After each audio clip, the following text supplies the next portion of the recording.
Grabe to mga idol, nagkainitan. At isa nga itong statement game para kay Kawhi Leonard, lalo na wala na si Harden at Zubac sa kanyang poder. Kaya naman, kung gusto mo nga ng ganito mga content mga idol, please follow and subscribe dito lang kay Per Dime TV. Peace! Simulan na natin ang bakbakan mga idol. Clippers na agad ang may control sa umpisa pa lang ng laban. Kawhi Leonard tinanggalan ng bola itong si Rudy Gobert. Takbo sa pass break, kick out sa corner 3. 7-2 agad ang LA. Sabi na marami, patay na nga raw ang Clippers dahil wala na si Harden at wala na rin si Zubac. Pero malinaw pa rin ang mensahe ni Kawhi na hindi pa. Nahirapan nga nitong si Kawhi si Anthony Edwards. Pump fake, sinaga mga idol, tapos finish sa ilalim. Walang pagmamadali talaga itong si Kawhi. Pure control mga idol. 17-10 agad para sa Clippers. At habang natahimik nga ang crowd, lumabas ang bagong sentro ng LA. Itong si Yannick Conan galing Switzerland. 15 points, 6 rebounds. Ginawa ang dirty work habang nagluluto itong si Kawhi. Nagising ang Minnesota sa second quarter. Mas gumalaw ang bola. DiVincenzo Nasrid tira sa labas at sandaling nakalamang dito ang Minnesota. Pero nahawakan ni Kawhi ang bola. Catch, walang alinlangan sa tres. Fake 3, awkward pull-up. Pasok pa rin mga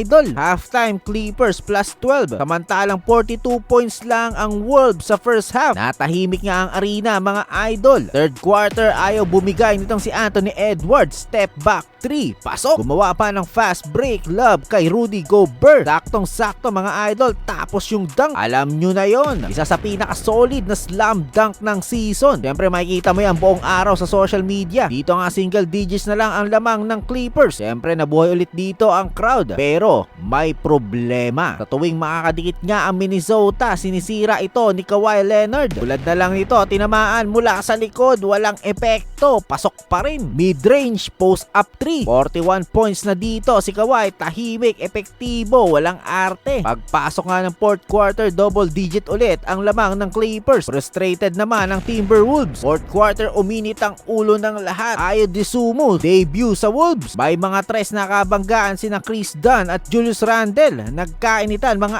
idol. Na-eject nga rito si Dunn. At doon na nga tuloy ang bumagsak ang Minnesota. Dahil dito sa corner 3, dagger. Dito na nga lumobo ng 22 points ang lamang. Walang naging sagot dito ang Wolves. Kaya ang final score, 115-96. W para sa Clippers.